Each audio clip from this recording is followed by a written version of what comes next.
Since Mohamed Bouazizi set himself alight in Tunisia as a Tunisian citizen who had enough of police brutality, which led to the fall of the Tunisian regime and then to protests in Libya and Egypt, where those regimes under Mubarak and then finally Gaddafi were removed through NATO intervention and the uprising of the National Transitional Council in Libya. We have seen Arab rulers and regimes quake under the impact of the Arab Spring. As much as Syria now is haunted by the spectacle of previous civil wars in neighbouring Lebanon, of which Syria basically controlled Lebanon up until quite recently, Assad, Bashar, is haunted by the ghost of Gaddafi. He's as Gaddafi was dragged out of a car and obviously wounded, was gunned down by NTC fighters, who are to go on trial. Ironically, although I believe they watered the tree of Libyan liberty, and it requires the blood of tyrants and patriots alike. This is keenly aware by Bashar Assad. Although he has a security force of 600,000 people compared to a 22 million population, the growing dissent and defections to the Syrian Free Army is growing, with some 14,000 recruits, according to Western intelligence agencies and the Free Syrian Army's declarations itself. Now, these people are running a big risk because Assad's father, and he has probably carried on the tradition of killing people's families who defect to rival powers. This is the way he controlled Hezbollah, as Syria is a proxy of Iran and other powers. But Hezbollah is Syria's proxy in Lebanon, and they controlled the actions of Hezbollah by threatening the families of Hezbollah members, although they are allies. There is also a growing ideological difference between Hezbollah, which is becoming marginalised because of the Arab Spring's effect in Lebanon itself, as they are a religious group of Shiite militants, whereas the Ba'athist Assad Alawi sect is a less religious organisation. It is an Alawi elite that runs, which is a religious organisation, which runs a secular Ba'ath party, which similar to Saddam's Ba'ath party, and it is a totalitarian form of socialism. Western American commentators usually focus on the socialist element, but it is more akin to communism than any kind of Western idea of socialism, Stalinism, in short. These secular leaders, Assad and also in theory also Saddam Hussein, pushed out against feudalist crime families in the Gulf and Kuwait, and also arguably Jordan, although Jordan has made moves to become a constitutional monarchy. They themselves, though, the Ba'athist regimes of Saddam and Assad Senior, were feudalistic crime families themselves. They ran their countries as private fiefdoms. The idea of nationality in Arabia is very, very complex, but the idea of leadership is based on the old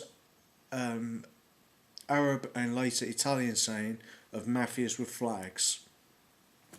Now, the vortex that the Arab Spring could be sucked into is the increasing fracturisation of Syrian society.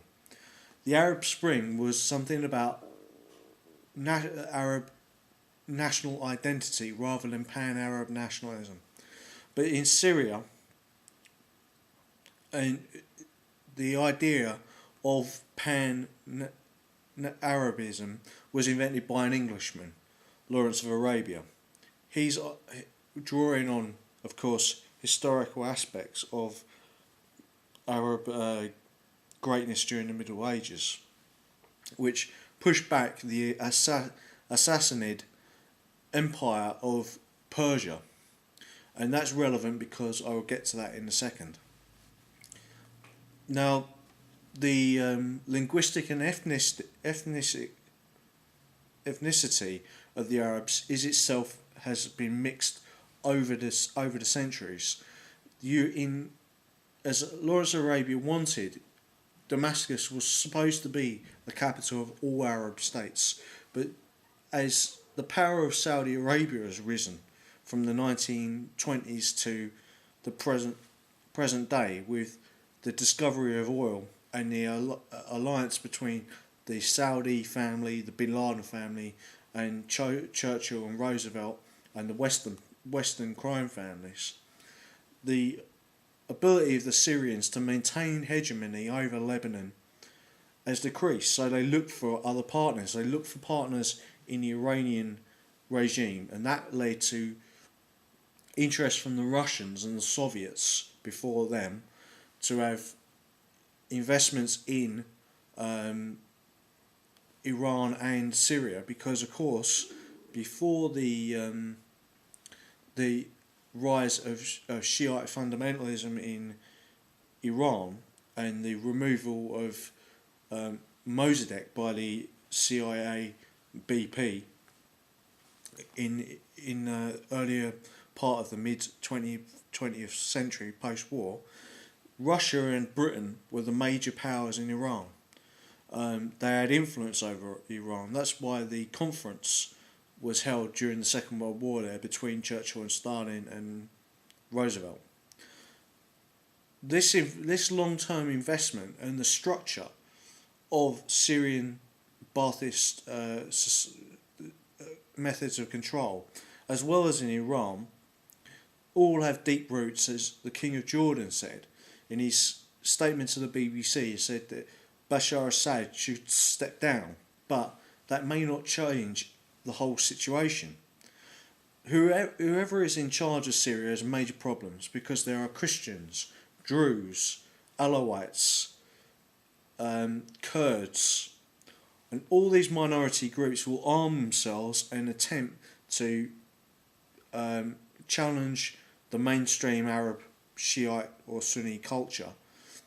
The majority of Syrians, despite their support for the regime support for Hezbollah, which is a Shiite alliance between themselves and Iran, a majority of Syrians are Sunni, and this means that it will spill over into such places as Iraq,